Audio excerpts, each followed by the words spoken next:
Chapter 296 Membedah peralatan batu yang ditinggalkan oleh guru surgawi Kai Yuan. Tinju emas Ye Fan penuh dengan kekuatan. Ketika dia melambaikannya dengan lembut, kekosongan berdengung dan bergetar. Dia memiliki ilusi bahwa dia bisa membunuh naga sungguhan. Air terjun setinggi 1000 meter mengalir deras. Warnanya putih dan bergemuruh. Ye Fan berdiri di kolam dan meninju ke atas. Air terjun mengalir mundur seperti pita putih terbalik. Dia menerobos alam aslinya setelah sebulan menjalani pelatihan tertutup. Tubuh suci orang-orang dahulu memang menakutkan. Tu Fei tidak bisa berkata-kata. Ye Fan mengangkat batu besar yang beratnya puluhan ribu kilogram dengan satu tangan. Dia berbalik ke samping dan melemparkannya dengan sekuat tenaga. Batu itu menyusut dengan cepat dan menghilang ke angkasa. Di ujung cakrawala, sekawanan angsa liar terbang dan semuanya dihancurkan. Tu Fei tercengang. Setelah beberapa saat, dia berteriak, binatang buas. Anda menghancurkan sekawanan angsa liar dengan batu yang beratnya puluhan ribu kilogram.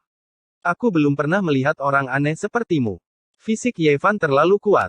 Dia memiliki kekuatan untuk memindahkan gunung. Siapa yang bisa menahan batu seperti itu? Guk, guk, guk. Di kejauhan, teriakan anjing yang marah datang dari jarak 20 mil. Kaisar Hitam melolong, sialan. Apakah ada keadilan di dunia ini? Aku bahkan tidak bisa tidur dan dihancurkan oleh batu dari langit. Tu Fei tercengang. Ketika dia mendengar lolongan anjing hitam itu, dia tertawa terbahak-bahak. Guk. Tu Fei, tunggu saja. Saya tahu Anda melakukannya. Anjing hitam itu melolong di kejauhan. Sialan. Itu bukan urusanku. Tu Fei mengutuk. Ye Fan berdiri di kaki gunung batu setinggi 1000 meter dan melambaikan tangan emasnya. Puff, puff, puff, puff, puff. Seolah-olah dia sedang meninju lumpur. Setiap pukulannya masuk ke dalam gunung dengan mudah. Pada akhirnya, dia mengayunkan tinju emasnya dan meninju dengan keras ke gunung. Binatang buas. Rahang Tu Fei hampir jatuh. Dia mengeluarkan cermin perunggu 8 trigram dengan kabut ungu. Dia melemparkannya ke depan dan berkata, biarkan saya menguji kultivasi Anda saat ini. Itu adalah cermin perunggu ungu. Itu adalah senjata yang hanya dapat digunakan oleh para kultivator di 4 alam rahasia tertinggi. Itu kuat dan kokoh. Itu jatuh seperti gunung ungu. Dentang. Ye Fan menjentikkan jarinya. Jari emasnya menghantam cermin tembaga, mengeluarkan suara kayang tajam. Cermin 4 harta karun ekstrim tiba-tiba retak. Itu menyilaukan seperti kembang api saat hancur di udara. Tu Fei berteriak dengan sedih. Apakah tubuhmu terbuat dari harta karun suci? Anakku. Dia sangat tertekan. Meskipun dia memiliki banyak senjata, masih menyakitkan baginya untuk memiliki salah satu dari mereka dihancurkan dengan mudah. Vitalitas Ye Fan seperti sungai yang mengamuk. Dia bisa merasakan betapa kuatnya tubuhnya. Setelah mengembangkan Sutra Kaisar Barat, dia akhirnya memasuki langit ketiga Istana Dao dan mengembangkan harta karun hati. Dari 5 elemen, dia memiliki atribut kayu. Namun, dia masih belum berkultivasi ke alam dewa, jadi dia tidak memiliki perlindungan alam dewa seperti yang lain. Pada saat yang sama, dia menyadari bahwa dia berkultivasi melawan 5 elemen. Hatinya memiliki atribut api, paru-parunya memiliki atribut logam, dan hatinya memiliki atribut kayu. Pertama-tama ia mengembangkan harta suci hati, kemudian harta suci paru-paru, dan akhirnya harta suci hati. Api menaklukkan logam, dan logam menaklukkan kayu. Jika tidak ada kecelakaan, alam berikutnya adalah harta karun ilahi limpah. Hal ini karena kelima elemen tersebut berasal dari atribut tanah, dan kayu menaklukkan tanah. Kamu tidak membutuhkan senjata. Tubuhmu lebih kuat dari harta apapun. Tu Fei merasa iri. Saya kekurangan sumber. Saya membutuhkan sumber dalam jumlah besar. Ekspresi Tu Fei rumit. Dia menghela nafas dan berkata, selama Anda memiliki sumber, Anda tidak akan mengalami hambatan di alam rahasia Istana Dao. Kamu bisa maju dengan pesat. Jadi, saya ingin meminjam sos. Berapa banyak sos yang kau punya? Pinjamkan padaku, dan aku akan mengembalikannya padamu 10 kali lipat di masa depan, kata Ye Fan dengan serius. Dia merasakan perasaan terdesak. Dia ingin memasuki 4 alam rahasia ekstrim. Sumber kecilku bahkan tidak cukup untuk mengisi celah di antara gigimu. Anda harus tahu bahwa jika Anda ingin memasuki surga keempat Istana Dao, Anda membutuhkan 50.000 kilogram sos. Ini adalah angka yang memusingkan. Berapa banyak sumber yang Anda miliki? Ye Fan benar-benar ingin menerobos. Saya memiliki sedikit lebih dari 1 meter kubik. Sekitar 4.000 kilogram. Itu kurang dari 5.000 kilogram. Kamu adalah keturunan bandit besar. Tu Fei memutar matanya dan berkata, jika seorang bandit hebat memiliki banyak tambang sumber, dia tidak akan menjadi bandit lagi. Ditambah lagi, bagaimana aku berani menyentuh rumah harta karun kakekku? Sumber adalah masalah besar, kata Ye Fan dalam hati. Saya memiliki tubuh yang tidak berguna. Tidak ada gunanya bagimu untuk membantuku seperti ini. Aku, Tu Fei, bukanlah orang yang sok. Sejujurnya, saya punya perasaan bahwa Anda mungkin bisa mematahkan kutukan tubuh suci orang-orang kuno. Pikirkanlah. Jika suatu hari Anda menjadi tubuh suci orang-orang dahulu yang lengkap, saya tidak perlu berkultivasi selama sisa hidup saya. Aku masih bisa menjelajahi wilayah tandus timur dan dataran tengah. Selama Anda masih hidup, keturunan saya bisa menjelajahi dunia. Tubuh suci yang lengkap dapat hidup selama puluhan ribu tahun. Bagaimana jika saya terjebak di alam rahasia Istana Dao selama sisa hidup saya? Ye Fan bertanya. Jika kamu tidak bisa menerobos, kamu bisa memberiku kuali myriad ki. Aku bisa memperbaiki tutup guci penelan surga, kata Tu Fei setengah serius dan setengah bercanda. Guk, guk, guk.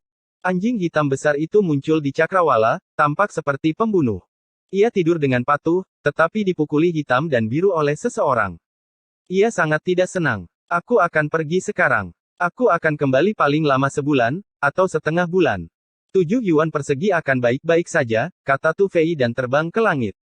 Anjing hitam besar itu berlari dengan wajah gelap. Dia menatap Ye Fan dengan ekspresi tidak bersahabat dan berkata, mengapa saya tiba-tiba merasa bahwa Anda yang melakukannya? Apa yang telah aku lakukan? Ye Fan berpura-pura bingung. Berhenti berpura-pura. Sial, batu besar seberat puluhan ribu kilogram jatuh dari langit dan menimpa saya di bawahnya. Orang biasa tidak bisa melakukan itu. Ekor botak anjing hitam besar itu hampir mencapai langit. Ye Fan menolak untuk mengakuinya apapun yang terjadi. Dia berhasil menipunya dan menghindari pertarungan antara manusia dan anjing. Desa batu telah dibangun kembali. Itu terletak di pegunungan hijau dan perairan yang jernih. Rumah-rumahnya sangat indah, jauh lebih baik dari sebelumnya. Yang paling penting adalah perubahan lingkungan. Gadis-gadis muda dan anak-anak adalah yang paling bahagia. Mereka bisa berendam di mata air yang jernih setiap hari dan bermain, tidak lagi menghadapi badai pasir seperti sebelumnya. Batu-batu di luar desa ditumpuk menjadi bukit kecil, tetapi sebagian besar adalah batu fondasi. Ye Fan memindahkan semua batu dari desa batu asli ke sini, takut dia akan melewatkan sesuatu.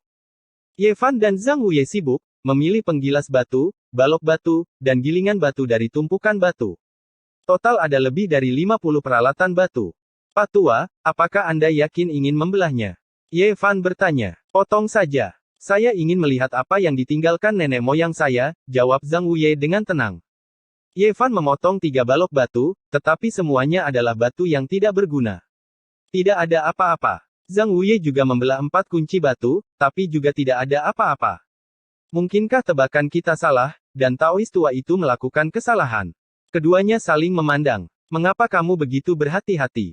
Hancurkan semuanya dalam satu tarikan napas. Lebih lugas, desak anjing hitam besar itu. Pergilah. Ye Fan memelototinya. Tiba-tiba, sebuah aroma tercium. Rasanya seperti anggrek atau mus, menyegarkan dan memabukkan hingga ke tulang. Bau apa itu? Seperti yang diharapkan, hidung anjing adalah yang paling sensitif. Kaisar hitam hampir terbaring di atas rol batu, meneteskan air liur. Ada yang keluar. Ekspresi Zhang Wuye serius. Dia sedang memotong roller batu, dan aromanya merembes keluar dari celah-celah batu. Ye Fan terkejut. Dia melemparkan batu giling di tangannya dan bergerak lebih dekat untuk melihatnya. Ini benar-benar aneh. Bagaimana mungkin ada aroma yang merembes keluar dari batu pemotong? Mungkinkah ada semacam makhluk purba yang tersegel di dalamnya? Jarinya berkedip dengan cahaya keemasan, mengisyaratkan Zhang Wuye untuk mundur. Dia mengambil rol batu itu, dan anjing hitam besar itu juga menatapnya. Ci, ci, ci. Pecahan batu beterbangan di mana-mana. Segera, lebih dari setengah lapisan luar roller batu telah terkelupas, dan Ye Fan menemukan bahwa ada jejak air yang merembes keluar. Zhang Wuye baru saja menggunakan sedikit lebih banyak tenaga, dan roller batu ini sangat rapuh. Sebuah retakan telah muncul di atasnya, dan jejak air mengalir keluar dari retakan ini. Sumber aroma itu juga berasal dari situ. Ada harta karun. Anjing hitam besar itu memiliki kepala persegi dan telinga yang besar. Matanya sebesar lonceng tembaga, dan dia menatapnya dengan penuh perhatian. Ye Fan dengan hati-hati mengupas batu itu, dan akhirnya, dia memotong buah daging dari bagian tengah penggulung batu. Warnanya merah muda, dan terlihat sedikit seperti buah persik. Ini daging. Anjing hitam besar itu sedikit tercengang. Apa ini? Ye Fan bingung. Dia telah membaca kitab surga asal sebelumnya, tetapi dia belum pernah melihat catatan semacam ini. Zhang Wuye juga sedikit tercengang, merasa bahwa ini tidak terbayangkan. Baunya sangat enak. Mungkinkah itu buah keabadian? Mata anjing hitam besar itu bersinar dengan cahaya hijau. Ketika Zhang Wuye mendengar ini, hatinya bergejolak, dan dia berkata, nenek moyang berkata bahwa hal-hal yang disegel di dalam batu tidak terbatas pada sumbernya. Ini seharusnya batu yang langka dan menakjubkan. Hal-hal di dalamnya tidak dapat diprediksi. Ye Fan menatap alat-alat batu ini. Tidak ada catatan seperti itu di buku asal surga. Buah daging ini telah melampaui kategori bahan batu, dan hanya bisa diklasifikasikan sebagai batu yang menakjubkan. Kemungkinan besar, benda-benda yang ditinggalkan oleh guru Tao Yuan ini memiliki makna yang luar biasa. Warna buah ini telah berubah, dan aromanya juga memudar. Apa yang terjadi? Ekspresi Zhang Wuye berubah. Buah berdaging merah muda itu berangsur-angsur berubah menjadi hijau, dan aromanya memang menjadi lebih redup. Cepat makanlah. Jika tidak, esensi spiritual akan menyebar. Anjing hitam besar itu cemas. Ye Fan agak tidak yakin. Mungkinkah benda ini bisa dimakan? Dia mencelupkan jarinya ke dalam setetes cairan dan memasukkannya ke dalam mulutnya. Pada saat itu, dia merasa sangat pahit, dan dia hampir mengangkat kepalanya ke langit dan melolong. Rasanya sangat pahit, dan lidahnya langsung mati rasa. Kemudian, dia merasa seolah-olah dunia berputar, dan dia hampir jatuh ke tanah. Biarkan aku mencicipinya. Anjing hitam besar itu dengan penuh semangat mengambilnya. Dengan suara berderak, dia menggigit sepotong dan menelannya utuh. Guk, guk, guk. Detik berikutnya, anjing hitam besar itu tampak kejang-kejang. Ia berteriak tanpa henti, dan meludah sekuat tenaga. Kemudian, busa putih keluar dari mulutnya, dan dia berbaring di tanah dan mulai kejang-kejang. Zhang Wuye benar-benar ketakutan. Dia awalnya ingin mencicipi, berpikir bahwa itu akan menjadi semacam buah surgawi yang berdaging. Tapi sekarang, seolah-olah dia menghindari ular dan kalajengking. Setelah waktu yang tidak diketahui, Ye Fan akhirnya pulih. Dia tidak lagi pusing, dan dia bertanya dengan heran, buah apa ini? Pada saat ini, anjing hitam besar itu hampir menjadi anjing mati. Hanya keempat anggota tubuhnya yang masih kejang, dan mulutnya terus berbusa. Ye Fan memeriksanya, dan merasa bahwa hidupnya seharusnya tidak dalam bahaya. Namun, keadaannya saat ini cukup mengerikan, dan dia tidak tahu kapan dia akan sembuh. Ye Fan samar-samar merasa bahwa ini mungkin hal yang luar biasa. Ada kemungkinan bahwa Taois Naga Merah sedang mencari buah daging semacam ini. Ini kemungkinan besar adalah harta yang tak ternilai harganya. Pada tahap ini, tanpa memahaminya, mereka pasti tidak bisa bertindak gegabah. Batu giling ini sudah dibelah olehmu. Mari kita belah dan lihatlah. Simpan peralatan batu lainnya, kata Zhang Wuye. Ye Fan mengangguk. Dia sudah membelah beberapa peralatan batu, tapi dia hanya memotong sebuah buah daging. Batu giling ini mungkin tidak bisa memotong apapun. Tapi ketika dia mengupas kulit batu dan memotong bagian tengah batu giling, puluhan ribu sinar ilahi melesat keluar. Sinar itu begitu menyilaukan sehingga orang tidak bisa membuka mata mereka. Chapter 297 Senyuan. Ye Fan mengupas kulit batu itu. Ketika dia mencapai bagian tengah batu giling, 10.000 garis cahaya ilahi melesat keluar seperti jarum emas, membuat orang tidak bisa membuka mata mereka. Semua ini terjadi terlalu tiba-tiba. Banyak lapisan pakaian batu jatuh ke tanah, dan jantung batu itu seperti matahari kecil yang tidak bisa dilihat secara langsung. Air mata mengalir tak terkendali. Harta karun macam apa ini? Mungkinkah itu mata air ilahi? Zhang Wuye menoleh ke samping. Matanya sedikit bengkak karena rasa sakit yang menusuk yang disebabkan oleh cahaya ilahi. Apakah dia benar-benar memotong sumber dewa? Ini juga merupakan pikiran pertama yang muncul di benak Ye Fan. Jantungnya berdebar-debar. Yang paling dia kurang saat ini adalah energi. Dia menyipitkan matanya dan mengamatinya dengan cermat. Ini adalah manik-manik yang sangat kecil, hanya seukuran kacang kedelai. Terbuat dari cahaya dan tidak terlihat seperti benda yang nyata. Itu tampak seperti bola kecil dari sumber cahaya yang paling ilahi.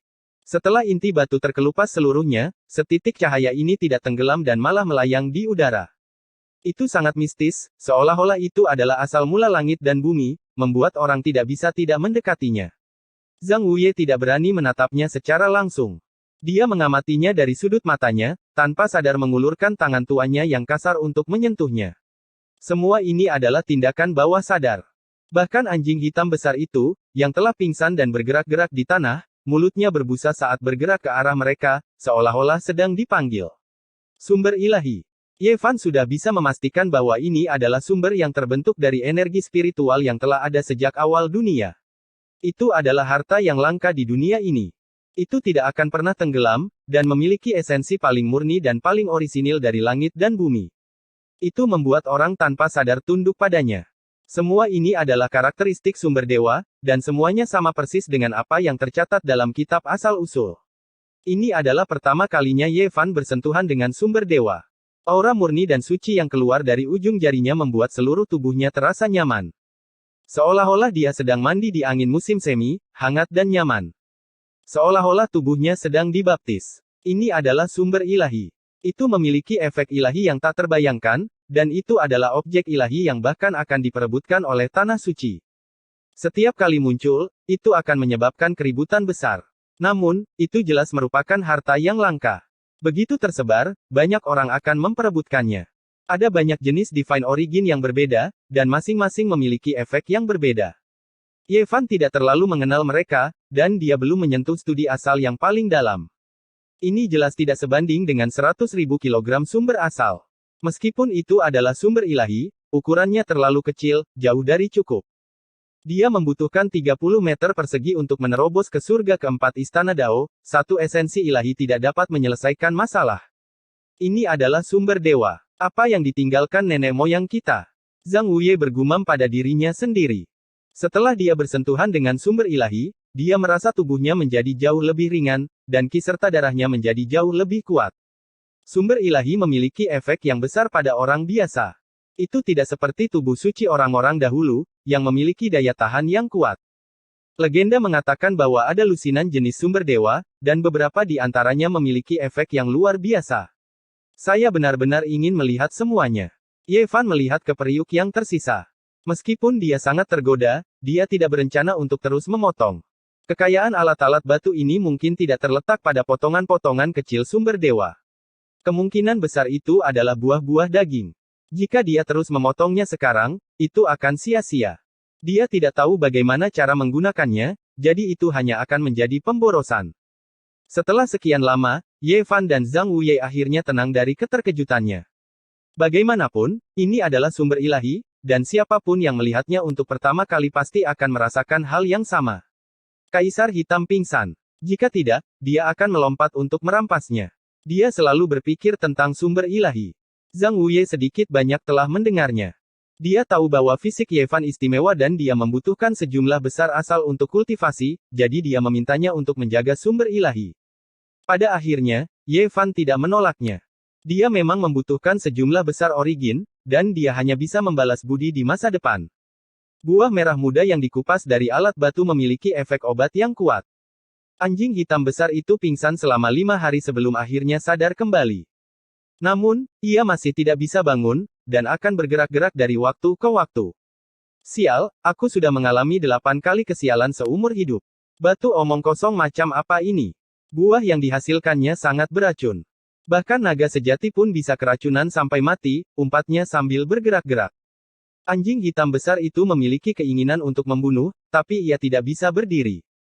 Sesekali, ia bahkan memuntahkan 1 atau 2 suap busa putih. Jelas bahwa ia tidak akan bisa pulih tanpa waktu setengah bulan.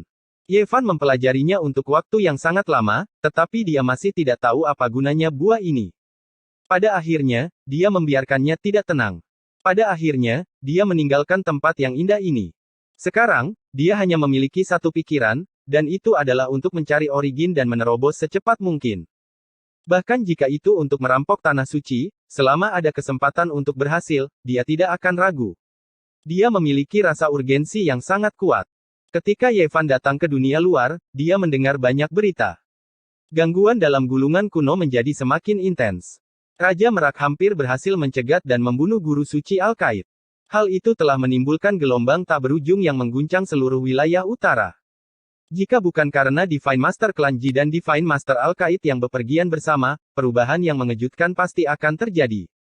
Meski begitu, mereka masih membayar harganya dengan darah. Beberapa tetua agung klan Ji dan guru suci Al-Qaid telah dipukuli menjadi abu oleh Taois Naga Merah. Guru suci Al-Qaid bahkan telah dipukul oleh segel harta karun Raja Merak yang kacau, dan tidak terluka ringan. Dampak dari masalah ini sangat besar. Tidak peduli apakah itu Taois Naga Merah yang muncul kembali atau Raja Merak yang ingin membunuh penguasa Tanah Suci, keduanya adalah gelombang yang sangat besar. Selama Yevan mengasingkan diri, wilayah utara gempar. Ombak bergolak, dan setiap hari tidak tenang. Sekarang, Gunung Ungu bukan lagi rahasia. Banyak tokoh penting sudah mengetahuinya, tapi tidak ada yang berani bertindak gegabah. 9 naga yang melindungi sebuah gunung adalah sesuatu yang melibatkan kaisar kuno. Bahkan para ahli tingkat puncak pun akan merasa gentar di dalam hati mereka. Tentu saja, banyak pembudidaya yang lebih tergoda dan ingin mencari peluang di sini. Namun, mereka semua menunggu kesempatan, dan tidak ada yang mau mengambil langkah pertama. Beberapa tahun yang lalu, makam Kaisar Binatang Iblis terlalu mengejutkan. Ada tumpukan tulang dan lautan darah. Beberapa grid sage menyerang satu demi satu. Kolam hitam itu dipenuhi dengan mayat, tetapi mereka masih belum bisa menaklukkan makam Yin. Mereka membiarkannya tenggelam ke dalam tanah dan menghilang. Setelah diberi pelajaran berdarah, para ahli padang belantara timur secara alami tidak akan impulsif seperti terakhir kali. Pertemuan kolam giok ditunda tanpa batas waktu. Pengaruh Gunung Ungu terlalu besar, jadi perhatian semua orang terfokus padanya. Bahkan sebelum Gunung Ungu dibuka, badai sedang terjadi. Bahkan ada Holy Lord yang terluka. Jelas sekali betapa hebatnya keributan itu. Setelah memahami semua ini, Yevan mengelus dagunya. Semua ini ada hubungannya dengan dia. Setelah memikirkan cara untuk mengirim gulungan kuno itu, dia memang telah menembus langit. Berapa nilai sumber ilahi? Yevan tidak bisa memperkirakan. Tu Fei perlu meminjam 10.000 kilogram sumber ilahi, jadi dia harus memikirkan cara untuk menyelesaikan sisanya sendiri. Itu adalah jumlah yang sangat besar. Mungkin ini benar-benar waktunya untuk pergi ke kota suci. Selama beberapa hari terakhir, dia telah mempelajari buku surga asal sebagai persiapan untuk pergi keluar. Keadaan awan api semerah api. Ada pohon awan api di mana-mana. Spesies pohon aneh ini unik untuk negara bagian ini. Pohon awan api tidak hanya memiliki daun yang berwarna merah seperti api, bahkan batang pohonnya pun berwarna coklat kemerahan. Dari kejauhan, pohon ini tampak seperti lautan api. Lebih mirip seperti matahari terbenam, sesuai dengan namanya. Sejak ia memasuki negara bagian itu, ia telah melihat paling banyak tanaman di sepanjang jalan. Ada lebih banyak tanaman merah daripada tanaman hijau. Ini bisa digambarkan sebagai sedikit warna hijau di lautan warna merah. Negara bagian ini tidak terlalu jauh dari kota suci. Paling tidak membutuhkan waktu 11 hingga 12 hari perjalanan. Saat Yevan melakukan perjalanan, tujuannya jelas. Dia ingin pergi ke tanah suci perjudian. Kota awan api adalah pusat negara. Tembok kota itu megah, seperti tembok besar. Itu megah dan kuno. Itu adalah kota yang cukup terkenal. Legenda mengatakan bahwa dulu ada klan keluarga yang kuat di timur yang terpencil.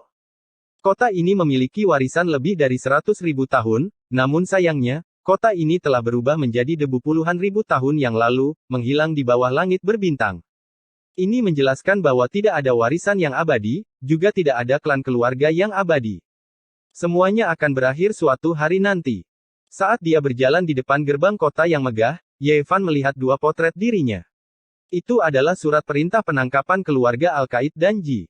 Dua warisan besar itu menawarkan hadiah yang sangat besar. Siapapun yang bisa memberikan petunjuk yang relevan akan dapat menerima 10.000 kilogram sumber. Kota-kota pusat dari semua oasis memiliki hadiah seperti itu. Yevan sudah muak dan bosan dengan hal itu. Siapa yang mau dicari dan diburu? Seperti yang diharapkan dari tanah suci perjudian, ada puluhan ribu kilogram sumber. Dia tahu mengapa dia begitu berharga. Selain dendam antara kedua belah pihak, alasan yang paling penting adalah bahwa pihak lain menginginkan segudang sumber ki di tubuhnya. Jika mereka bisa mendapatkannya, bahkan 1 juta kilogram sumber tidak akan bisa menghentikan mereka. Kau ingin kuali dan hidupku hanya dengan 50.000 kilogram sumber. Ide yang bagus. Yevan berdiri di depan gerbang kota dan mencibir. Di cakrawala di luar kota awan api, puluhan tunggangan bergegas mendekat. Kaki binatang buas yang bermutasi ini tidak menyentuh tanah saat mereka berjalan di udara. Para ksatria di atas mereka mengenakan pakaian besi yang bersinar. Mereka adalah orang-orang keluarga Ji. Sial, hampir tidak ada informasi yang berharga. Aku benar-benar tidak tahu kapan kita bisa menemukan anak nakal Ye itu.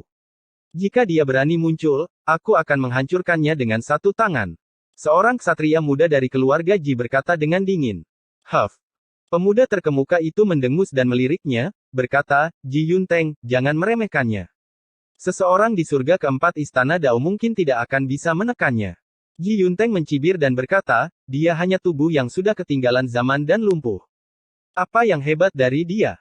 Bahkan jika seseorang di level yang sama tidak bisa mengalahkannya, aku tidak percaya bahwa seseorang di firmamen keempat istana Dao tidak bisa memukul seseorang di firmamen kedua istana Dao sampai mati. Sial, sampah ini bersembunyi. Jika dia berani keluar, aku akan menginjak-injaknya sampai mati dengan satu kaki. Jangan sombong. Orang suci Al-Qaid sangat kuat dan Raja Peng kecil bersayap emas sangat sombong.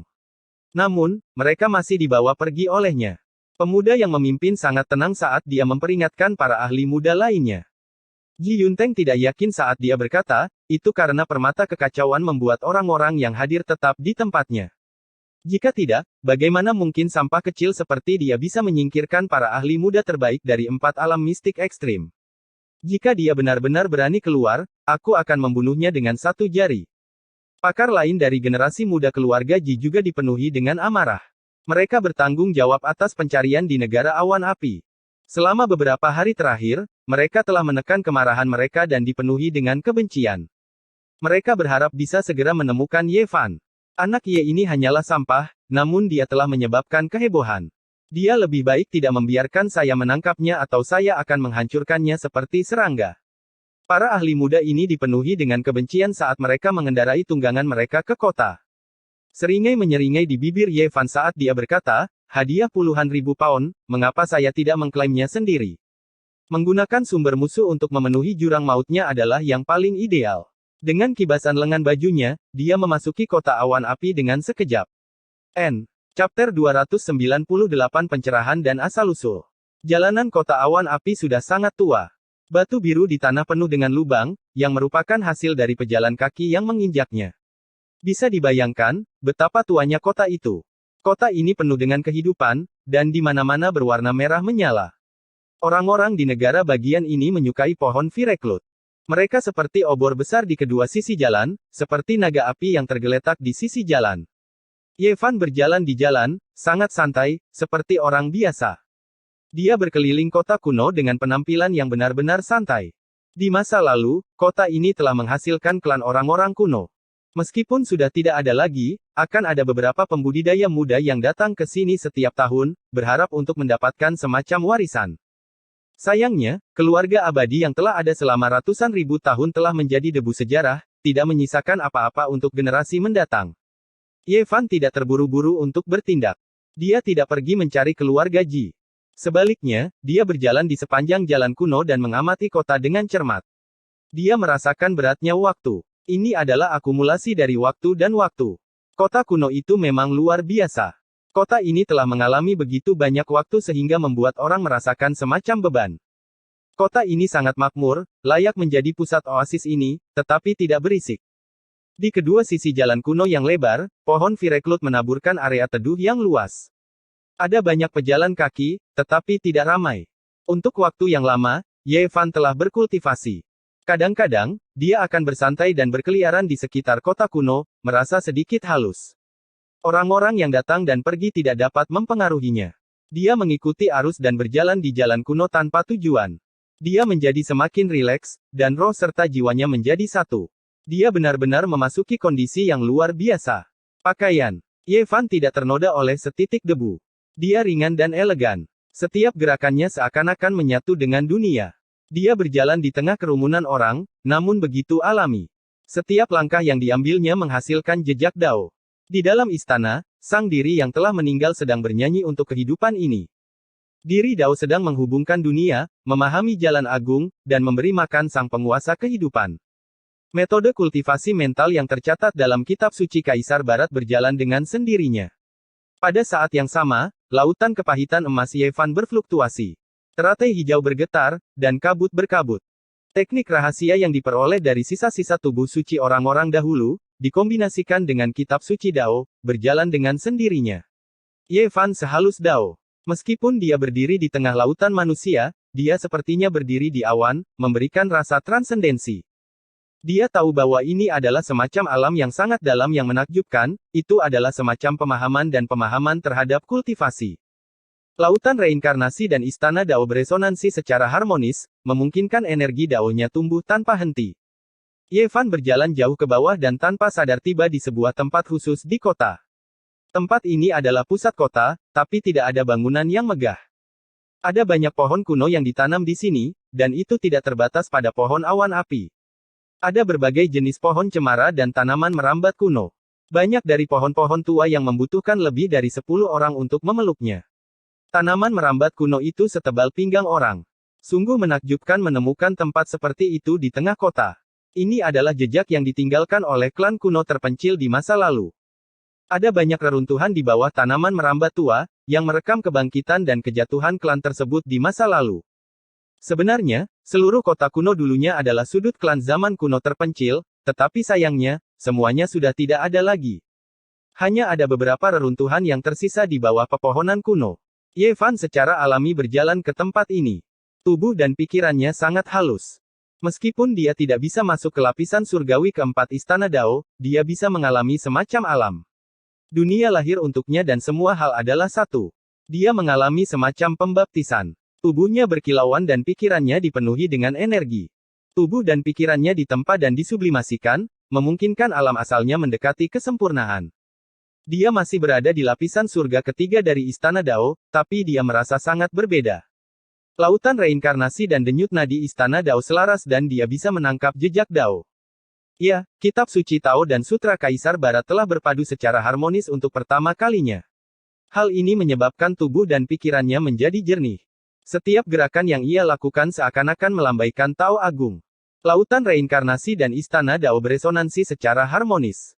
Kitab suci Tao dan sutra Kaisar Barat ada berdampingan, tanpa cacat dan tanpa celah. Seperti yang diharapkan, ini adalah dua metode hati terkuat. Ye Fan keluar dari keadaan yang menakjubkan ini dan bergumam pada dirinya sendiri. Dia merasa bahwa setelah kedua sutra itu selaras, kekuatan tempurnya telah meningkat pesat dan dia bahkan lebih dekat dengan Dao Agung. Kekuatan Dao. Ye Fan mengikuti jalan kuno dan meninggalkan tempat ini. Dia berjalan di sekitar kota kuno dan setelah mendapatkan informasi yang cukup, dia meninggalkan kota awan berapi dan menghilang ke Cakrawala. Tidak lama kemudian, Ye Fan kembali ke kota awan berapi dan berjalan menuju sarang perjudian batu milik keluarga Ji. Ini adalah sebuah bangunan yang dibangun di sebuah taman dan puluhan ksatria tinggal di sini.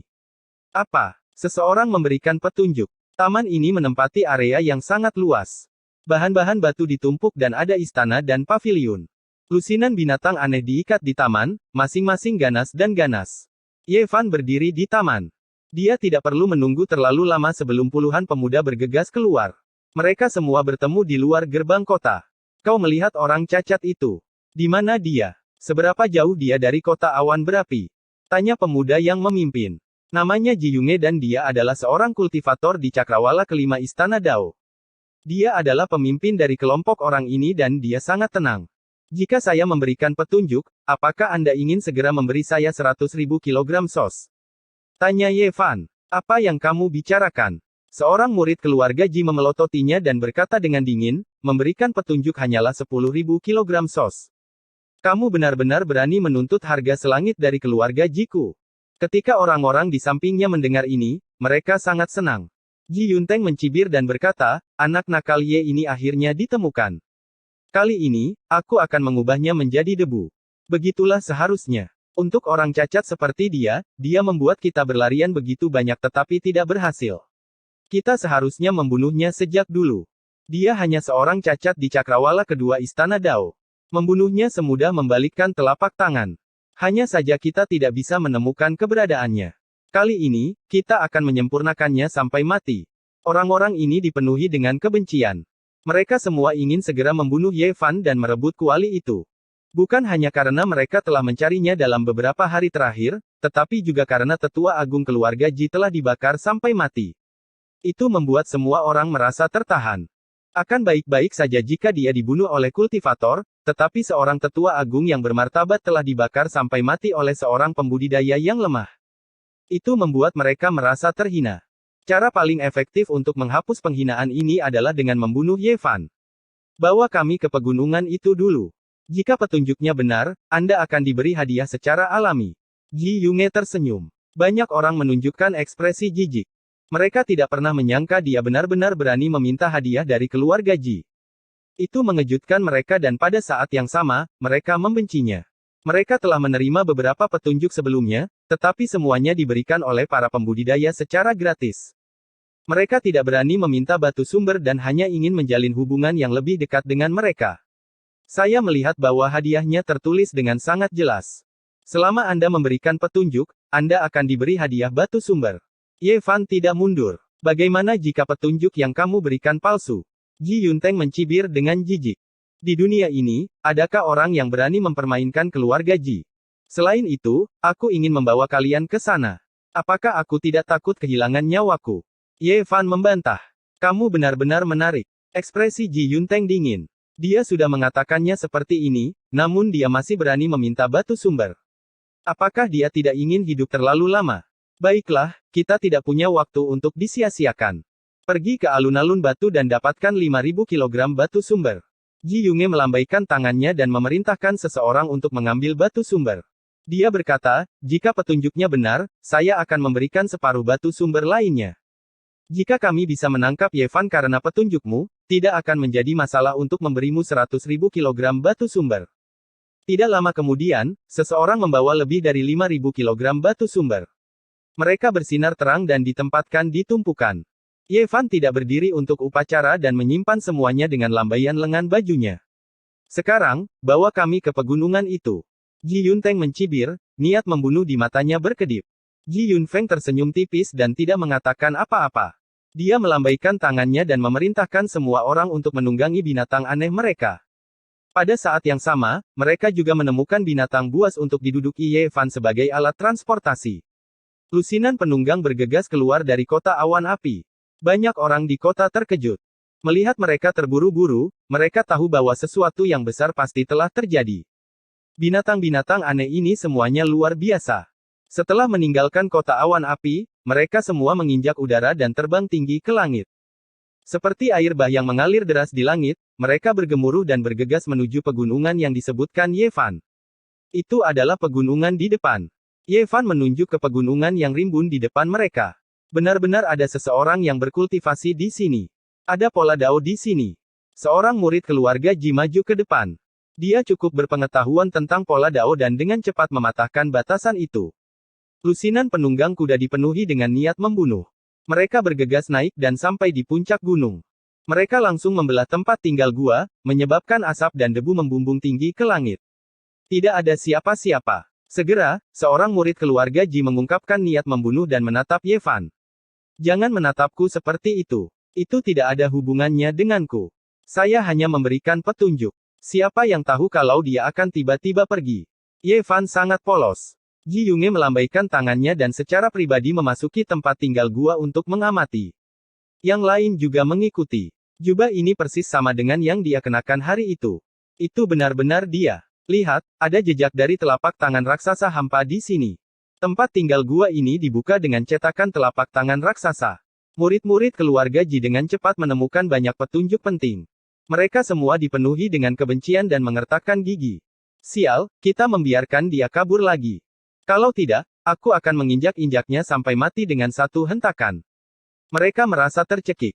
Seorang sampah yang hanya berkultivasi di cakrawala kedua istana Dao telah berulang kali menimbulkan badai seperti itu dan mampu melarikan diri setiap kali.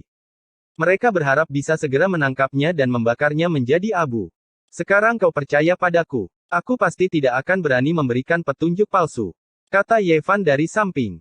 Pada saat ini, dia merasakan niat membunuh. Seseorang ingin berurusan dengannya. Namun, dia tidak panik. Dengan ekspresi tenang, dia berkata, saat kita kembali, kamu bisa membayarku 2.500 kilogram sumber lainnya, kan? Apakah kamu tidak takut kami akan membunuhmu di sini? Ji Yunteng mencibir. Sebelum aku datang, banyak orang di kota awan api tahu bahwa aku meninggalkan kota untuk memberimu petunjuk. Saya percaya bahwa keluarga Ji dapat dipercaya. Ye Fan tidak peduli. Bahkan jika ada kultivator di cakrawala kelima istana Dao di antara orang-orang ini, kecepatan mereka pasti tidak secepat miliknya. Tidak perlu khawatir, dia tidak akan bisa melarikan diri. Ji Yunge tersenyum dan berkata, saat kita kembali, aku akan membayarmu 2.500 kilogram sumber lainnya. Keluarga Ji akan menepati janji mereka. Setelah berlama-lama di sini untuk waktu yang lama dan mencari di seluruh pegunungan, semua orang kembali ke kota awan api. Ye Fan mengikuti mereka ke taman. Ji Yunge memelototinya dan berkata, ini adalah hadiah yang ditetapkan oleh keluarga Ji. Jangan main-main. Jika saya mengetahui bahwa Anda telah merusak reputasi keluarga, jangan salahkan saya jika saya tidak melepaskan Anda. Tidak lama kemudian, 2.500 kilogram sos dibawa. Ji Yunge keluar dan secara pribadi menyerahkannya kepada Ye Fan, membiarkannya pergi. Ye Fan berterima kasih dengan senyum di wajahnya dan pergi tanpa menoleh ke belakang. Memberinya 10.000 kilogram sos begitu saja. Petunjuk yang dia berikan tidak berguna. Dia bahkan tidak melihat bayangan pria Ye itu. Seseorang marah. Ji Yunge menyapu beberapa pandangan ke arah mereka dan berkata, orang-orang kota awan api sedang menonton. Apakah kamu ingin membunuhnya di sini? Ini bukannya tanpa manfaat. Ini seperti membeli tulang dengan 1.000 emas. Di masa depan, seseorang akan mengirimi kami petunjuk yang lebih berharga. Pada titik ini, ekspresi Ji Yunge membeku. Dia berkata, kemana Ji Yunteng dan Ji Yunbiao pergi? Mereka mengikutinya keluar, kemungkinan besar. Omong kosong, jika berita ini tersebar, bagaimana orang lain akan melihat keluarga Jiku? Ji Yunge sangat marah. Dengan temperamen Ji Yunteng, dia pasti tidak tahan. Dia tidak ingin dia mengambil 10.000 kilogram sumber hanya dengan berbicara. Saya pikir dia kemungkinan besar telah membunuhnya sekarang. Murid lain dari keluarga Ji berkata. Ji Yunge menghancurkan meja batu di taman dengan telapak tangannya. Setelah hening sejenak, dia berkata, karena sudah sampai seperti ini, mari kita kirim beberapa orang lagi. Buatlah semuanya menjadi lebih indah. Saya tidak ingin ada rumor yang menyebar. Di pinggiran kota awan api, Ye Fan berhenti di jalurnya. Dia berbalik dan berkata sambil tersenyum, teman-teman keluarga Ji, mengapa kalian begitu antusias? Kamu sudah mengirimku keluar kota, mengapa kamu tidak kembali? Desir, desir. Sosok Ji Yunteng dan Ji Yunbiao muncul dari bayang-bayang. Keduanya dipenuhi dengan niat membunuh saat mereka maju selangkah demi selangkah. Kamu ingin membunuhku, kenapa begitu? Wajah Ye Fan menjadi gelap. Dia memandang mereka berdua dan berkata, saya dengan baik hati memberi Anda petunjuk, mengapa Anda membalas kebaikan dengan permusuhan? Anak nakal, apa menurutmu begitu mudah untuk mengambil sumber keluarga Jiku? Hanya dengan menggerakkan bibirmu, itu adalah 10.000 kilogram sos. Bagaimana bisa ada hal sebaik itu? Ji Yunteng mencibir. Jadi bagaimana jika kami membunuhmu?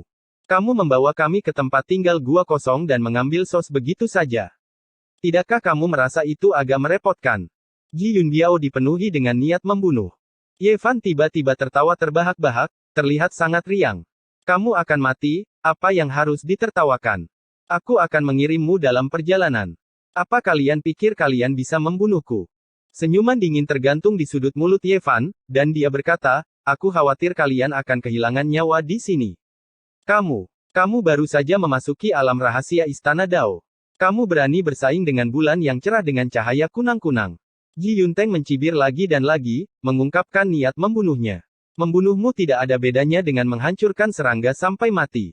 Ji Yunbiao bergegas mendekat dan menamparkan dengan Giant Void Handprint. Tangan hitam raksasa menutupi langit, menutupi Ye Fan di bawahnya, membuat suara gemuruh. Pada saat ini, Ye Fan menyerang. Telapak tangan emas raksasa menyapu langit, menghancurkan tangan hitam raksasa dan menutupi Ji Yunbiao, yang wajahnya dipenuhi dengan kengerian. Sulit membayangkan betapa kuatnya telapak tangan emas raksasa itu. Itu langsung menghancurkan Ji Yunbiao menjadi beberapa bagian, menghancurkannya menjadi daging cincang dan membuatnya menghilang. Siapa kamu? Ji Yunteng berteriak. Seorang kultivator di cakrawala ketiga Istana Dao telah terbunuh oleh satu tamparan. Itu benar-benar membuatnya bergidik. Aku adalah Ye Fan yang kau bilang bisa kau hancurkan dengan satu kaki. Apa, bagaimana mungkin itu kamu? Ji Yunteng mundur karena terkejut, wajahnya sangat marah. Haha. Ye Fan tertawa dan berkata, tentu saja itu aku. Terima kasih telah memberiku sumber. Saya akan menggunakannya untuk berkultivasi. Ketika Ji Yunteng mendengar ini, dia memikirkan semua yang telah terjadi. Dia sangat marah sehingga tubuhnya gemetar dan jari-jarinya bergetar. Chapter 299 Taiksu Gang Kibawaan. Wajah Ji Yunteng pucat pasi. Dia sangat marah sehingga tubuhnya gemetar. Dia tidak pernah menyangka bahwa Ye Fan akan seberani itu untuk melakukan hal seperti itu. Dia dicari oleh dua Great Sage, namun dia berani mengambil risiko dan datang ke keluarga Ji untuk secara palsu mengklaim hadiah. Hal ini membuatnya sangat marah hingga pembuluh darah di dahinya menonjol. Kemarahan itu buruk bagi tubuh. Jangan terburu-buru. Kamu adalah keluarga besar dan tidak peduli dengan sumber daya yang begitu sedikit. Ye Fan tertawa. Ye, kamu terlalu sombong. Dua Great Sage mencoba menangkapmu, namun kamu berani keluar dan menipu kami dari sumber daya kami. Kamu tidak akan hidup. Klan orang-orang dahulu tidak bisa dihujat. Ji Yunteng berkata dengan dingin. Senyum Ye Fan tidak berkurang. Apa yang bisa kamu lakukan? Apakah kamu ingin membunuhku? Aku akan menghancurkanmu dengan satu tangan. Tubuh Ji Yunteng bermekaran dengan cahaya keberuntungan. Kekuatan ilahi melonjak dan energi naga membungkus tubuhnya. Dia meningkatkan kultivasinya hingga batasnya. Betapa mendominasi, betapa beraninya. Kalau begitu biarkan aku melihat betapa heroiknya kultivator muda dari klan para leluhur.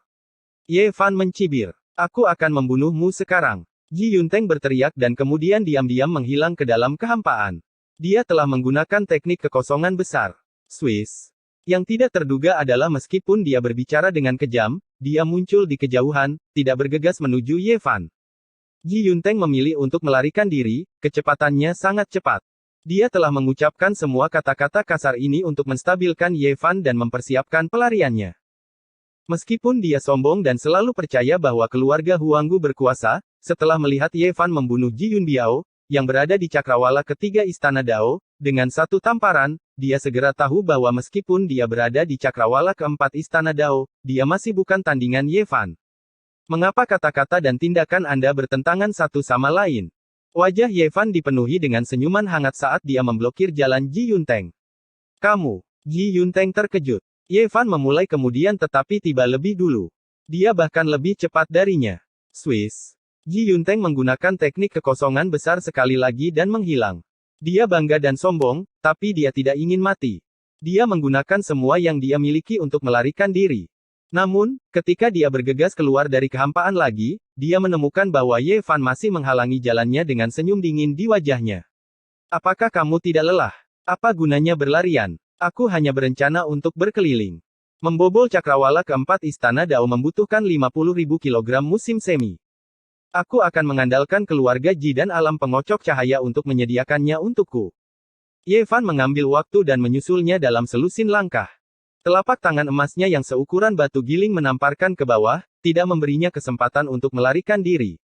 Cici. 5 garis cahaya perak melesat seperti 5 naga perak yang membumbung tinggi di langit. Mereka setebal sebuah rumah.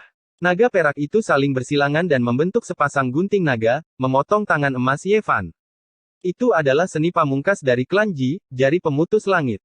Itu sangat kuat, tapi sayangnya, itu tergantung pada siapa yang menggunakannya. Saat membandingkan kekuatan pertarungannya dengan Ye Fan, dia berada pada posisi yang sangat tidak menguntungkan. 5 balok naga dihancurkan oleh telapak tangan emas. Tangan itu jatuh, dan dengan suara berderak, ekspresi Ji Yunteng berubah drastis. Lengannya tercabik-cabik di tempat. Dia meraung ke langit dan menggunakan seluruh kekuatannya untuk menyerang teknik ilahi lain yang tercatat dalam kitab suci Void. Dia membuka mulutnya dan menyemburkan nafas energi Dao besar yang mengalir ke arah Ye Fan. Ini adalah ki bintang kekosongan besar bawaan yang tercatat dalam sutra kuno kekosongan. Itu dibentuk oleh ki bawaan pengguna yang bercampur dengan kehampaan. Itu tak terkalahkan dan bahkan senjata dewa pun tidak bisa menghalanginya. Seseorang bisa dengan jelas melihat bahwa aliran udara mengalir keluar dari mulut Ji Yunteng. Itu mewakili kekosongan besar bawaan saat ia mendistorsi kekosongan. Dang. Sebagai tanggapan, Ye Fan tidak menghindar sama sekali. Dia mengayunkan tinju emasnya dan seolah-olah dia telah memukul bintang yang jatuh. Suaranya memekakkan telinga. Weng. Ki bintang kekosongan besar bawaan yang dikatakan tak terkalahkan langsung tersebar. Cahaya ilahi menyilaukan saat berubah menjadi semburan yang melonjak ke segala arah, menyebabkan seluruh kehampaan bergetar. Puncak gunung di bawah kaki mereka hanya berjarak beberapa puluh meter dari sini. Itu terpengaruh dan terputus setinggi 3-4 meter oleh ki bintang kekosongan besar bawaan yang tersebar. Kamu, wajah Ji Yunteng memerah. Dia telah menggunakan 80 hingga 90% dari divine power-nya, tetapi dikalahkan oleh satu pukulan dari lawannya. Sangat sulit baginya untuk menerimanya. Anak nakal, jangan terlalu sombong. Aku, Ji Yunteng, memiliki banyak sekali orang jenius. Ada banyak orang di generasi muda yang cukup untuk menekanmu sampai kamu tidak akan pernah bisa mengangkat kepalamu lagi. Kamu tidak akan punya jalan keluar.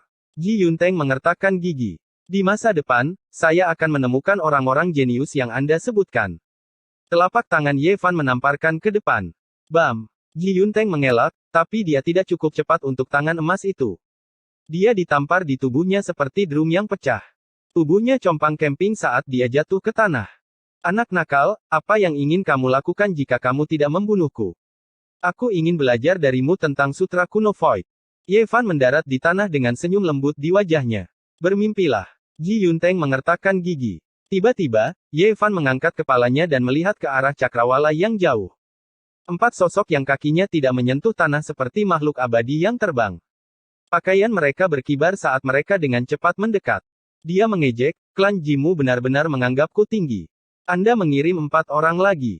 Kau ingin membersihkan kekacauan ini dengan indah tanpa meninggalkan jejak. Bam! Ye Fan melangkah keluar dan mengirim Ji Yunteng terbang. Banyak tulang di tubuhnya patah dan dia terbaring di tanah tak bergerak. Dia bahkan tidak bisa berbicara. Ji Yunteng sangat malu dan marah.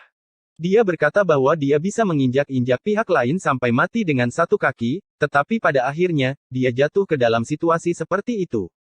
Pihak lain tidak membunuhnya karena dia ingin mencuri seni ilahi yang tercatat dalam sutra kuno Void. Swoosh! Ye Fan membuka lengan bajunya dan membuat retakan besar di tanah. Dia kemudian melambaikan lengan bajunya dan mengubur Ji Yunteng di dalamnya. Tidak lama kemudian, 4 sosok di cakrawala tiba. Debu tidak naik dan mereka berhenti dalam sekejap. 4 pasang mata seperti 8 pedang tajam saat mereka menatap Ye Fan. Apakah ada yang lain? Kurang omong kosong, kemana Ji Yunteng dan Ji Yunbiao pergi? Salah satu dari mereka memiliki firasat bahwa situasinya tidak baik dan bertanya dengan wajah muram. Itu orang-orang klan Jimu. Apa hubungannya denganku? Kenapa kamu bertanya padaku? Ekspresi Ye Fan tenang. Mereka mengejarmu. Bagaimana mereka bisa menghilang? Orang itu berteriak. Mereka berempat maju ke depan. Salah satu dari mereka memiliki ekspresi dingin dan berkata, berhentilah membicarakannya. Katakan padaku, di mana Ji Yunteng dan Ji Yunbiao? Jangan berteriak padaku. Apakah saya memiliki kewajiban untuk menjaga mereka untuk Anda? Ekspresi Ye Fan berubah menjadi dingin.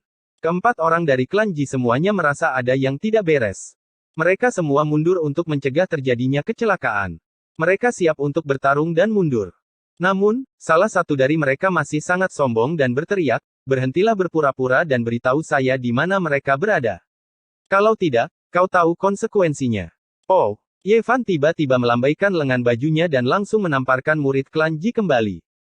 Dia berkata dengan dingin, siapa yang kamu katakan berpura-pura dan apa konsekuensinya? Kamu. Ekspresi murid klan Ji berubah. Dia menunjuk dengan jarinya dan berkata, kamu berani menyerangku duluan. Murid-murid klan orang-orang dahulu, kemanapun mereka pergi, dikelilingi oleh orang-orang seperti bintang-bintang yang mengelilingi bulan. Sangat sedikit orang yang berani menyinggung perasaan mereka. Kamu pikir kamu siapa? Jadi bagaimana jika saya menyerang Anda? Ye Fan tertawa dingin. Dia melambaikan lengan bajunya dan awan besi menyapu. Oh, lengan baju yang lebar itu seperti lempengan besi. Mereka menyapu kekosongan dan dengan kuat menutupi murid klan Ji. Murid klan Ji menggunakan lengannya untuk menangkis, tapi tidak ada gunanya. Dia pun terlempar ke udara. Bang! Murid klan Ji sangat marah. Dia melayang ke langit dan berdiri di udara. Matanya dipenuhi dengan kedinginan dan niat membunuh yang tak ada habisnya. Setelah itu, dia menukik ke bawah dengan kepala menunduk dan kaki terangkat. Telapak tangan Void dengan keras menekan ke bawah. Telapak tangan hitam itu seperti dinding hitam yang menekan, menyebabkan jantung orang berdebar. Namun, Ye Fan tidak bergerak sama sekali. Dia tidak menghindar sama sekali. Dia mengangkat kepalanya dan menatap murid klan Ji. Hanya ketika telapak tangan hitam itu berada tepat di depannya, Ye Fan mengulurkan tangan kirinya dan meraihnya. Mundur. 3 orang di belakangnya berteriak, mengingatkan murid klan Ji. Bang! Namun, itu sudah terlambat. Ye Fan seorang diri menangkap Void Palm. Tangannya yang lain menembus udara dan meraih murid klan Ji. Dia menariknya turun dari langit dengan mudah seolah-olah dia sedang menangkap anak ayam. Oh! Dia mengangkat tangannya dan langsung menamparkan wajah murid klan Ji, menyebabkan air liurnya memercik dan darah mengalir. Jadi bagaimana jika aku menyerang klan Ji? Apakah kamu benar-benar berpikir bahwa klan Ji adalah Kaisar Mandul Timur? Ye Fan tertawa dingin. Dia mengangkat tangannya dan menamparnya lagi, menyebabkan darah muncrat dari hidung dan mulutnya. 3 orang di belakang tidak gegabah seperti orang ini. Mereka melihat ada yang tidak beres sejak awal dan menarik diri dari Ye Fan. Mereka bisa memilih untuk bertarung atau mundur. Saat ini, mereka tidak memilih untuk membantu. Sebaliknya, mereka berbalik dan pergi dengan tegas. Mereka memiliki firasat bahwa mereka bukan tandingan Ye Fan. Sayangnya, sudah terlambat. Desir, desir, desir. Ye Fan mengeluarkan puluhan bendera kecil dan menancapkannya ke tanah. Kabut melonjak dan menutupi tempat ini, memotong jalan mereka. Ini semua adalah artefak yang dibuat oleh Kaisar Hitam dan ada pola dao yang rumit yang diukir di atasnya. Para pembudidaya di alam rahasia Istana Perangkap Dao tidak akan terkejut. Ye Fan mengangkat murid keluarga Ji dan menamparkan wajahnya dengan keras. Dia memukulnya dengan sangat keras sampai dia hampir tidak bisa bernapas. Kemudian, dia melemparkannya ke tanah seperti anjing mati. Ekspresi 3 orang lainnya benar-benar berubah. Seorang murid di cakrawala ketiga Istana Dao tidak bisa menahan diri sama sekali. Dia ditampar lebih dari selusin kali dan diinjak-injak ke tanah. Itu membuat hati mereka menjadi dingin. Teman, mengapa kamu harus melakukan ini? Ji Yunseng selalu gegabah dan pemarah. Dia sering menyinggung perasaan orang. Jika dia membuat Anda tidak senang barusan, saya minta maaf atas namanya, kata salah satu dari mereka. Ji Yunseng, yang mengeluarkan darah dari mulutnya, mengerang dan berjuang untuk bangun, tetapi dia tidak berani mengeluarkan omong kosong lagi. Ketakutan muncul di matanya. Dia tahu bahwa dia telah mendapat masalah besar. 3 orang lainnya merasa tidak nyaman. Sangat berbahaya untuk disegel di sini. Teman, ini semua salah paham. Anda memberikan petunjuk bagi klan Ji saya untuk memburu pencuri, Ye Fan. Kita adalah orang yang sama, dan kami sangat berterima kasih padamu. Ji Yunseng, cepatlah minta maaf. Aku selalu memperingatkanmu untuk tidak gegabah, tapi kamu membuat masalah lagi hari ini. Aku akan menghukummu saat kita kembali. Ketiganya tersenyum dan menjelaskan. Pada saat yang sama, mereka meminta Ji Yunseng untuk meminta maaf. Ye Fan tersenyum dan berkata, tidak perlu meminta maaf, karena aku adalah Ye Fan yang kamu cari. Apa? Keempatnya semua terkejut. Apa yang kamu inginkan? Saya sangat tertarik dengan ki astral kekosongan besar bawaan. Aku ingin belajar darimu. Chapter 300 Sumber dari 100.000 Jin. Kamu ingin mendapatkan keterampilan ilahi yang tercatat dalam kitab suci kekosongan. Berhentilah bermimpi. Orang-orang dari klan Ji memiliki ekspresi jelek. Orang ini sebenarnya adalah Ye Fan. Dia telah menipu 10.000 kilogram sumber daya dari mereka dan sekarang dia menginginkan kitab suci kuno Void. Kenapa kamu harus begitu egois? Saya juga memiliki kitab suci kuno di sini. Mengapa kita tidak duduk dan mendiskusikannya? Ye Fan tersenyum. Hanya ada beberapa kitab suci kuno di wilayah Tandus Timur. Klan Ji memiliki 1 kitab suci. Apa yang ingin kalian diskusikan? Kata salah satu dari mereka. Dia ingin mengulur waktu dan menunggu bantuan. Aku punya kitab suci Dao dan kitab suci Kaisar Barat. Yang mana yang Anda minati? Ye Fan tahu apa yang mereka rencanakan tetapi dia tidak peduli dan bertanya dengan santai. Apa? Anda juga memiliki kitab suci? Kamu tidak hanya memiliki kitab suci Dao, kamu juga memiliki kitab suci Kaisar Barat. Bagaimana kamu mendapatkannya? Orang-orang dari klan Ji terkejut. Mereka percaya bahwa dalam keadaan seperti itu, Ye Fan tidak perlu berbohong. Mereka disegel di sini dan semuanya berada di bawah kendalinya. Jadi, kamu tidak akan rugi jika kamu mendiskusikan kitab suci denganku. Bagaimana dengan itu? Senyum Ye Fan sangat lebar. Pertama, bacakan sebuah kitab suci untuk kami dengarkan, pinta orang-orang dari klan Ji. Bagaimana kita bisa melakukan itu? Mengapa kita semua tidak membacakan kitab suci pada saat yang sama? Ye Fan bertanya. Suasana tegang seketika mereda. Orang-orang dari klan Ji menjadi rileks dan mulai mengulur-ulur waktu dengan Ye Fan. Ye Fan memiliki ekspresi tidak berbahaya di wajahnya saat dia serius berdiskusi dengan mereka. Namun tiba-tiba, seberkas cahaya keemasan melesat keluar dari dahinya dan melesat ke salah satu kepala mereka. Dia tidak ingin membunuh mereka. Dia hanya ingin tiba-tiba menyerang dan mencuri kitab suci mereka dengan indera keilahiannya. Dia takut bahwa dia tidak akan mampu melakukannya dalam keadaan normal. Belum lama ini, di Pegunungan Awan, dia telah mencoba mencuri ingatan seorang murid tapi indera keilahian murid itu tiba-tiba runtuh. Uff! Kepala murid klan Ji langsung meledak. Indera ilahi Ye Fan melarikan diri dalam keadaan menyesal dan bergegas kembali ke gelabelannya. Boom! Aura penghancur memenuhi udara, dan kekuatan psikis yang menakutkan mengalir seperti air bah, menyapu ke arah Ye Fan. Dia mengeluarkan teriakan ringan, dan sumber ki semua makhluk jatuh, menghalangi di depannya. Dentang. Kali ini, dia gagal lagi. Hasilnya sama seperti sebelumnya. Ada segel misterius di lautan kesadaran pihak lain. Selama dia mencoba menyelidikinya, itu akan terpicu. Kamu. Ekspresi dari 4 orang yang tersisa dari klan Ji berubah drastis. Sekarang keadaan sudah seperti ini, tidak ada lagi yang bisa dikatakan. Jika kau ingin hidup, kau harus menukar kitab suci kekosongan kuno dengan nyawamu. Jika tidak, hanya ada satu kata untukmu, kematian, kata Ye Fan dengan suara rendah. Dia tidak punya banyak harapan. Kehendak ilahi tidak bisa mendapatkannya, jadi terlalu sulit untuk mengharapkan orang-orang ini mengatakannya sendiri. Lakukan.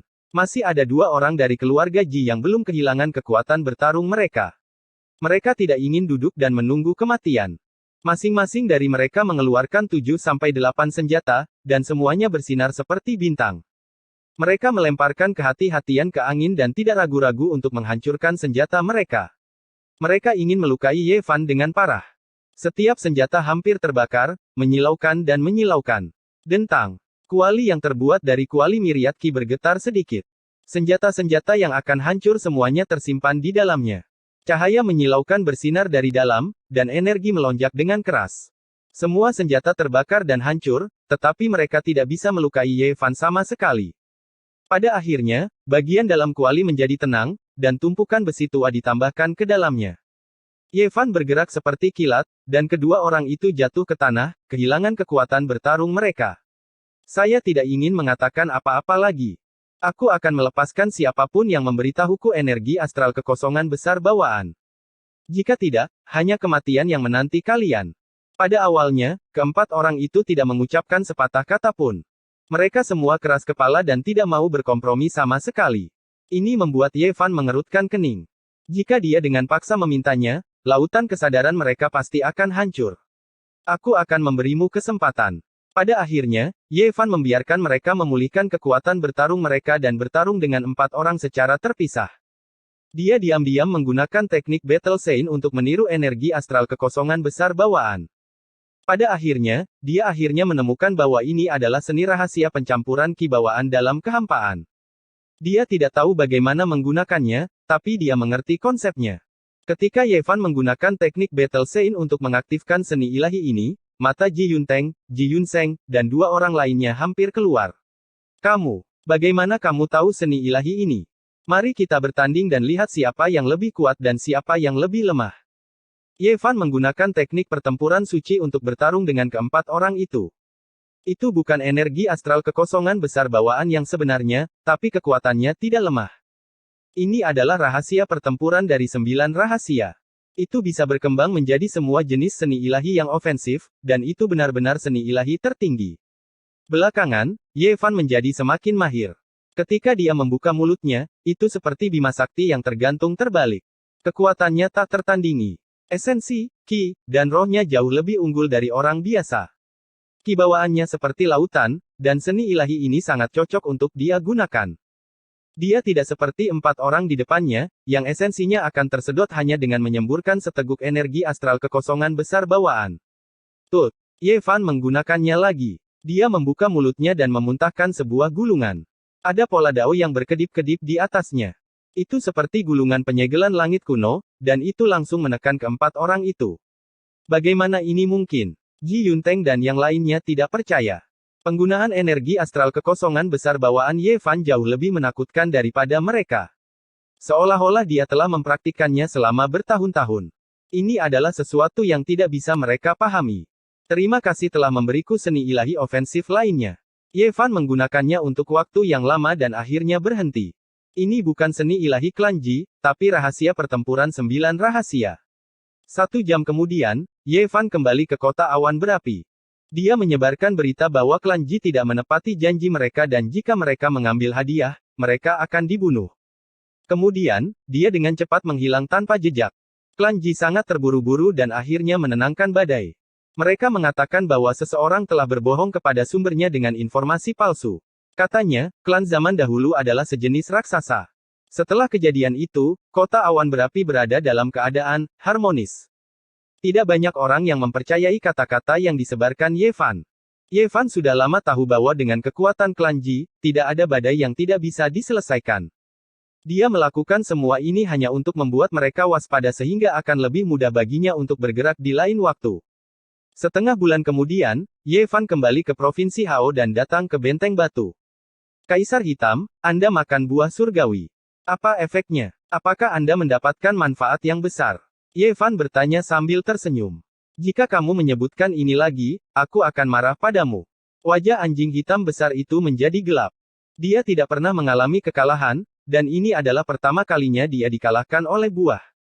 Bahkan sekarang, ketika dia memikirkannya, dia masih memiliki keinginan untuk memuntahkan busa putih. Itu harusnya punya efek. Buah itu jelas tidak biasa. Ye Fan menyentuh dagunya dan bergumam pada dirinya sendiri. Efek pantatku. Sekarang, semua yang saya makan terasa seperti menggigit benang emas. Mulutku sangat pahit, dan aku benar-benar tidak tahu kapan itu akan benar-benar hilang. Anjing hitam besar itu sangat tertekan. Dia tidak bisa menyalahkan siapapun kecuali dirinya sendiri karena terlalu serakah dan berjuang untuk memakan buah itu. Tu Fei tidak mengecewakannya. Secara total, dia mengumpulkan 25.000 kilogram batu sumber. Semuanya berkilau dan murni batu sumber berkualitas tinggi. Begitu banyak batu sumber, saya ingin setengahnya. Anjing hitam besar yang serakah itu menerkam, ingin bertarung lagi. Pada akhirnya, Ye Fan melambaikan tangan lengan panjangnya dan mengambil semuanya. Go, anjing bodoh, jangan berkelahi. Aku sudah membantumu beberapa kali, tapi aku selalu dalam masalah. Kau harus membalasnya. Oke, tidak masalah. Ye Fan setuju dengan mudah. Alasan utama dia kembali adalah untuk meminta bantuan anjing hitam besar itu. Kemudian, Ye Fan memanggil Tu Fei untuk berdiskusi dengannya. Apa kamu gila? Mengungkap jejakmu dan meminta seseorang untuk mengumpulkan 50.000 kilogram batu sumber. Tu Fei terkejut. Itu benar. Ini adalah kesempatan langka. Ini sangat layak. Ye Fan mengangguk. Tu Fei menggelengkan kepalanya dan berkata, kamu sudah menipu 10.000 kilogram batu sumber. Mereka harus waspada. Mereka tidak bisa terus memotong daging harimau. Metode yang terakhir kali tidak akan berhasil. Aku mendengar bahwa orang yang memberikan petunjuk perlu menggunakan Divine Sense sebagai pendukung. Jadi, aku harus menunjukkan tubuh asliku dan memberi mereka informasi yang paling otentik. Itu terlalu berbahaya, Tu Fei keberatan. Tidak apa-apa. Selama saya menggunakannya dengan baik, tingkat keberhasilannya sangat tinggi. Ketika saya mendapatkan 100.000 kilogram batu sumber, saya dapat segera memasuki langit keempat Istana Dao. Dengan Kaisar Hitam, aku bisa mengubah bahaya menjadi aman. Go. Ekspresi anjing hitam besar itu tidak bersahabat. Dia berkata, anak nakal, ketika aku bersamamu, aku tidak pernah mendapatkan keuntungan apapun. Aku selalu berada dalam masalah. Jangan mengandalkan saya kali ini. Ye Fan tersenyum dan berkata, bukankah kamu selalu menginginkan batu sumber? Kali ini, kita akan mendapatkan 50.000 kilogram batu sumber. Anda harus berpikir dengan hati-hati. 50.000 kilogram. Anjing hitam besar itu hampir meneteskan air liur. Dia ingin menolak, tapi dia tidak bisa menahan godaan. Sialan, aku akan habis-habisan. Jika aku sial lagi, anak nakal, kamu akan diburu. Ye Fan tersenyum dan berkata kepada Tu Fei dan anjing hitam besar itu, sebenarnya, selama kita merencanakan dengan baik, tidak akan ada bahaya kali ini. Kalau begitu ceritakan secara detail. Pertama, kamu harus menemukan orang yang cocok yang bisa menemukanku di waktu yang tepat. Kemudian, dia bisa melapor ke alam pengocok cahaya atau keluarga Ji dan mengklaim hadiah 100.000 kilogram. Ini sangat sulit karena orang yang memberikan petunjuk membutuhkan Divine Sense sebagai pendukung. Orang yang memiliki masalah pasti akan menyerahkan dirinya. Orang yang cocok haruslah nyata, dan dia harus tetap berada dalam kegelapan. Tu Fei berpikir sejenak dan berkata, menemukan orang yang mengkhianatimu bukanlah masalah. Kuncinya adalah membuatnya masuk ke dalam jebakan secara alami. Ini agak sulit, dan kita tidak bisa meninggalkan jejak rencana kita. Ye Fan melanjutkan sambil tersenyum. Kedua, kita harus menciptakan momentum. Setelah orang itu melapor ke Tanah Suci, yang terbaik adalah membuat keributan besar sehingga semua pembudidaya di daerah itu tahu dan mengikutinya sebagai saksi. Jika itu masalahnya, jika Anda dikepung, bukankah itu akan lebih berbahaya? Ye Fan terkekeh. Kaisar Hitam pandai mempelajari pola Dao. Bepergian melalui ruang angkasa bukanlah apa-apa baginya. Aku hanya perlu menunjukkan diriku dan kemudian aku bisa melakukan perjalanan beberapa ribu mil jauhnya. Tu Fei berkata, dari apa yang Anda katakan, itu sangat mungkin. Mungkin kita bisa berhasil. Kaisar Hitam, bisakah Anda menjamin keselamatan Anda saat melakukan perjalanan melalui ruang angkasa? Ye Fan bertanya. Ini adalah bagian terpenting. Jika dia tidak bisa melarikan diri, dia pasti akan mati. Kamu pikir itu terlalu mudah? Kaisar Hitam menyerangnya tanpa ampun. Sebagai anggota keluarga Remote Antiquity, mereka pasti memiliki harta karun rahasia yang bisa membekukan ruang. Saya tidak yakin apakah kita bisa melarikan diri. Tanah Suci memiliki sejarah yang panjang. Mereka pasti telah menciptakan harta karun seperti itu. Anjing hitam besar itu menyipitkan mata dan berpikir sejenak. Untungnya, aku tidak lemah. Aku punya solusi. Pada hari itu juga, mereka meninggalkan Provinsi Hao menuju 100.000 kilogram batu sumber.